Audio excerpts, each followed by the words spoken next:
संभल पर तगड़ा खुलासा, योगी ने कर दिया ऐलान, शाही मस्जिद बनेगा मंदिर। नमस्कार, आप सभी का बहुत बहुत स्वागत है। आप देख रहे हैं स्पेशल स्टोरी। मैं हूं परवीन शेख। पश्चिमी उत्तर प्रदेश का संभल जिला आजकल लाइमलाइट में है। देश विदेश सभी जगह संभल की चर्चा है। ऐसा लग रहा है कि पूरा संभल ही ऐतिहासिक धरोहर पर बैठा हो और जिसे मुगल काल में बेरहमी से कुचला गया। दरअसल आज का मुस्लिम आबादी वाला संभल हमेशा ऐसा नहीं था। संभल में हो रही खुदाई में हर रोज चौंकाने वाले खुलासों से हर कोई हैरान है। अब शाही जामा मस्जिद को लेकर अयोध्या की तरह ही मंदिर बनाने की मांग तेज हो गई है। दरअसल किष्किंधा से संभल पहुंचे स्वामी गोविंदानंद सरस्वती ने 46 साल बाद मिले कार्तिकेय महादेव मंदिर में दर्शन किए। उन्होंने पीएम मोदी और मुख्यमंत्री योगी आदित्यनाथ से अयोध्या की तरह ही संभल के भी विकास की मांग की है। कहा आज मुस्लिम भी ये मान रहे हैं कि संभल भगवान कल्की का ही क्षेत्र है।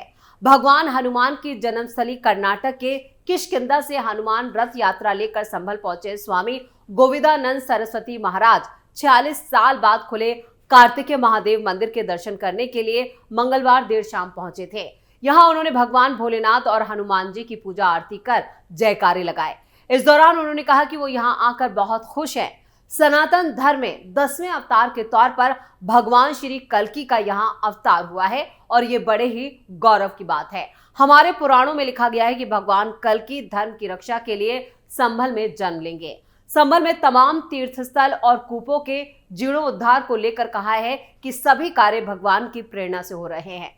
स्वामी गोविंदानंद ने प्रधानमंत्री नरेंद्र मोदी और मुख्यमंत्री योगी आदित्यनाथ को संभल आने का न्योता दिया। उन्होंने आगे कहा, दोनों संभल में भगवान श्री कल्की का दर्शन करें। जिस तरह से अयोध्या का विकास कराया, ऐसे ही संभल का भी विकास कराएं। संभल के सभी तीर्थ स्थलों के जीर्णोद्धार करें। पुराणों में स्पष्ट हो गया है कि संभल में भगवान कल्की अवतार लेंगे, जबकि पूरी दुनिया के सामने संभल के तीर्थ स्थलों का नक्शा तैयार है, जिसमें हरिहर मंदिर के अलावा सभी तीर्थ स्थल अंकित है। इसके साथ ही उन्होंने आगे कहा कि जिस तरह से मुसलमानों ने मंदिरों को तोड़कर मस्जिद बनाने के लिए नक्शा तैयार किया, अब वही ये कह रहे हैं कि ये कल्की मंदिर है। साथ ही साथ उन्होंने कहा कि मुसलमान खुद ये मान रहे हैं कि ये कल्की भगवान का पूरा इलाका है। उन्होंने भारत सरकार की रेल मंत्री से अनुरोध किया है कि वो यहाँ रेल सुविधा को डेवलप करें। साथ ही सड़क और ट्रांसपोर्ट की भी सुविधा होनी चाहिए, जिससे संभल में रेल सुविधा होने के बाद तमाम भक्त यहाँ आएंगे और भगवान कल्की का आशीर्वाद लेंगे। एक तरफ हिंदू संत संभल को भी अयोध्या की तर्ज पर डेवलप करने की बात कर रहे हैं, तो दूसरी तरफ मुस्लिम नेता और विपक्ष के तमाम नेता संभल में चल रही खुदाई को लेकर सत्ता पक्ष पर हमलावर हैं। मुस्लिम समाज के नेताओं का साफ कहना है कि उनकी मस्जिदों पर कब्जा करने की साजिश रची जा रही है, लेकिन संभल में मिल रहे मंदिर हिंदू पक्ष के दावों को और मजबूत कर रहे हैं। संभल बना हिंदू धर्म की विरासत का गवाह। पिछले कुछ दशकों में संभल में हिंदुओं की जनसंख्या काफी तेजी से कम हुई है।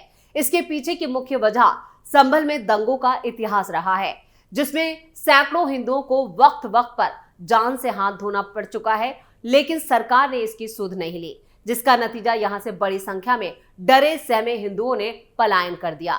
फिर भी संभल हिंदुओं के लिए हमेशा से धार्मिक महत्व रखता है। ये विष्णु जी के 10वें और अंतिम अवतार कल्की का जन्म स्थान है। हिंदू शास्त्रों के मुताबिक कल्की कलयुग यानी अंधकार का युग जो होता है उसे समाप्त करने के लिए संभल में प्रकट होने वाले हैं। साल 2024 की शुरुआत में प्रधानमंत्री नरेंद्र मोदी ने यहां भव्य कल्की धाम का शिलान्यास और राम राष्ट्र का आह्वान किया था। दावा यह किया गया था कि कल्की का अवतार हजारों वर्षों के भविष्य का निर्धारण करेगा। खैर, साल के शुरू में भगवान विष्णु के आखिरी अवतार कल्की महाराज के संभल में प्रकट होने की बात कही जा रही थी, तो साल के आखिर के आते आते कुछ हिंदू पक्षकारों ने दावा किया कि संभल की जामा मस्जिद भगवान कल्की को समर्पित एक मंदिर के खंडहर पर बनाई गई थी। मामला स्थानीय अदालत में भी पहुंचा और याचिकाकर्ता ने आरोप लगाया कि यहां पर 1526 और 27 में बाबर के आक्रमण के दौरान मंदिर को नष्ट करने के बाद मस्जिद का निर्माण किया गया था। सबूत के तौर पर यह भी कहा गया कि बाबरनामा और अकबरनामा जैसे ऐतिहासिक ग्रंथ बाबर की तरफ से मंदिर के विनाश का दस्तावेजीकरण करते हैं। कोर्ट ने इस पर सर्वे का आदेश दे दिया, जिसका नतीजा ये हुआ कि संभल में 24 नवंबर 2024 को हिंसा भड़की। पुलिस पर पथराव हुआ, जमकर बवाल मचा। संभल में हुई हिंसा में 5 लोगों की जान चली गई। वहीं विपक्ष ने इस पर जमकर सियासत की। खासतौर से समाजवादी पार्टी के सांसद जियाउर रहमान बर्क पर तो हिंसा भड़काने का केस तक दर्ज है, क्योंकि जामा मस्जिद के पैरोकार ये बात मानने को तैयार नहीं थे कि उनकी मस्जिद किसी मंदिर के ऊपर बनाई गई है। इसीलिए सर्वे टीम जब 24 नवंबर को सर्वे करने के लिए जामा मस्जिद पहुंची तो शहर में पुलिस और मुस्लिम समाज आमने सामने आ गया, जिसमें 5 लोगों की जान चली गई और उसके बाद किसी तरह से मामला शांत किया गया। शाही जामा मस्जिद बनाम कल्कि मंदिर का विवाद फिलहाल तो थमा भी नहीं था कि कुछ दिनों बाद यहां अतिक्रमण हटाए जाने के दौरान मुस्लिम बाहुल्य क्षेत्र में प्राचीन मंदिर मिलने के बाद एक बार फिर संभल देश भर में सुर्खियों में आ गया। दरअसल शाही जामा मस्जिद के सर्वे के दौरान हुई हिंसा के बाद प्रशासन की टीम जो है इलाके में बिजली और अतिक्रमण के खिलाफ अभियान चला रही थी। इसी अभियान के दौरान 14 दिसंबर को खग्गूसराय इलाके में प्रशासन को एक प्राचीन मंदिर मिला जो करीब 50 सालों से बंद पड़ा था। ये कार्तिकेश्वर महादेव का मंदिर था। मंदिर में शिवलिंग के अलावा हनुमान की मूर्ति थी। इसी मंदिर से तकरीबन 200 मीटर दूर समाजवादी पार्टी के सांसद जियाउर रहमान बर्क का घर है। बाद में कार्तिकेश्वर महादेव मंदिर के पास कुआं मिला। कुएं की खुदाई में कुछ देवी देवताओं की मूर्तियां भी मिली। इसी मंदिर से 50 मीटर की दूरी पर दूसरा कुआं मिला जो मस्जिद के सामने मौजूद था।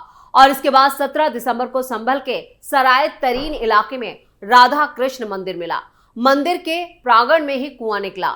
मंदिर के अंदर राधा कृष्ण के अलावा हनुमान की मूर्ति भी थी। बाद में इसकी साफ सफाई कराई गई और यहाँ पर पूजा अर्चना तक की गई। फिर 21 दिसंबर को संभल के चंदोसी तहसील इलाके के लक्ष्मणगंज में खंडरनुमा प्राचीन बांके बिहारी मंदिर मिला। कहा जा रहा है कि 25 साल पहले इस इलाके में हिंदू बड़ी तादाद में रहा करते थे, लेकिन कुछ वक्त के बाद यहाँ मुसलमानों की संख्या बढ़ी और हिंदुओं की आबादी कम होने के चलते धीरे धीरे उनके यहाँ से पलायन शुरू हो गया। यह भी बताया जा रहा है कि इस मंदिर में 2010 तक पूजा अर्चना होती थी, लेकिन 2010 में यहाँ पर कथित रूप से शरारती तत्वों ने मंदिर में विराजमान भगवान बांके बिहारी की प्रतिमा और शिवलिंग समेत जो दूसरी मूर्तियां थी उन्हें खंडित कर दिया था। संभल के इतिहास में 22 दिसंबर फिर खास बनकर आया, क्योंकि अब यहाँ से संभल की तहसील चंदोसी के लक्ष्मणगंज में एक पुरानी बावड़ी मिली। बताया जा रहा है कि यह बावड़ी तकरीबन 150 साल पुरानी है और इसका दायरा करीब 400 वर्ग मीटर है। बांके बिहारी मंदिर से तकरीबन 150 मीटर दूर ये बावली मिली है और स्थानीय लोगों का दावा है कि यह 1857 की बावली है। स्थानीय लोग कहते हैं कि हिंदुओं का पलायन होने के बाद से उस जगह को माफिया, जो भू माफिया हैं, उन्होंने इस पर कब्जा कर लिया था। इतिहास यहीं तक नहीं था। 26 दिसंबर को संभल के खग्गूसराय इलाके में शाही जामा मस्जिद से तकरीबन 200 मीटर दूर एक यहाँ पर मृत्यु कूप मिला है। संभल नगर निगम के वार्ड मेंबर के मुताबिक ये कूप संभल के 19 कूपों में से एक है। ये कूप पिछले कई सालों से बंद हो गया है और आसपास के जो घर बने हैं उसका मलबा यहाँ डाल दिया गया था। अब नगर निगम इस कूप की खुदाई करवा रहा है ताकि इस प्राचीन कूप को एक बार फिर से यहाँ पर जिंदा किया जा सके। चंदोसी में बावली मिलने के बाद चंदोसी से कुछ किलोमीटर दूर बिलारी के राजा और पूर्व सांसद राजा चंद्र विजय सिंह ने सहसपुर स्थित अपने महल में प्रेस वार्ता के दौरान कहा कि लोग कह रहे थे कि चंदोसी में एक बावली मिली है। बावली 3 मंजिल की है जो अनोखी चीज है। उत्तरी भारत में बहुत कम बावलियां हैं और बावली का ज्यादा रिवाज राजस्थान और गुजरात में होता है। उन्होंने कहा कि कुछ लोग इस बावली को अपनी बता रहे हैं। जो लोग ये कह रहे हैं कि उनसे वो परिचित नहीं है, जबकि सच्चाई ये है कि हमारे परिवार की बनाई गई है और हमारे परिवार की ये मिल्कियत है। परिवार में 2 लोग हैं, एक मैं और मेरी छोटी बहन। ये बात साफ होनी चाहिए। राजा चंद्र विजय सिंह ने कहा है कि हम ये चाहते हैं कि पुरातत्व विभाग इसे अपनी सुपुर्दगी में ले और उसका जीर्णोद्धार यानी कि उसका विकास करे ताकि ये चंदोसी वासियों के लिए एक अच्छा पर्यटन स्थल बने। बेबी राजा ने बताया कि बावली के बारे में उन्होंने सुना था, लेकिन ये नहीं मालूम था कि यहाँ दबी है। वहाँ जो कृष्ण निवास करके कोठी थी वो हमारे बुजुर्ग राजा कृष्ण कुमार सिंह साहब ने बनवाई थी और वहाँ एक पत्थर भी लगा है जिस पर कृष्ण निवास लिखा है। उसी कोठी परिसर में ये बावली बनी है। प्रशासन पुराने रिकॉर्ड खंगाले तो सच सामने आ जाएगा और संभल के चंदोसी में राजा की बावली की खुदाई में नए नए खुलासे हो रहे हैं। मंगलवार को 10वें दिन की खुदाई के बाद दूसरी मंजिल का पता चला था। प्रशासन जेसीबी से मलबा हटा रहा है। पहली मंजिल का लेंटर टूटा हुआ मिला है जिस पर भू माफियाओं ने तोड़फोड़ के उस पर आरोप लगे हैं। अब एएसआई मामले की जांच कर रहा है। यानी जिस तरह से संभल में खुदाई का काम चल रहा है, आने वाले दिनों में कई और चौंकाने वाले खुलासे सामने आ सकते हैं और ऐसे में हिंदू पक्ष का जो दावा है वो लगातार और मजबूत होता जा रहा है। यानी संभल जो है ना सिर्फ देश में बल्कि दुनिया भर में इस वक्त चर्चा का विषय बना हुआ है और जिस तरह से लगातार वहां एक के बाद एक मंदिर मिल रहे हैं उसने भी यहां पर प्रशासन के साथ साथ सरकार की चुनौतियों को भी बढ़ा दिया है। अब ऐसे में देखना होगा कि शाही जामा मस्जिद को लेकर योगी सरकार का क्या फैसला होता है और वो इसको लेकर किस तरह से यहाँ पर अगर संत जो हैं जो मांग कर रहे हैं, जितने भी यहाँ पर हिंदू समाज के जो संत हैं, अगर उनकी मांग मानी जाती है तो यहाँ पर मुस्लिम पक्ष को तगड़ा झटका लग सकता है।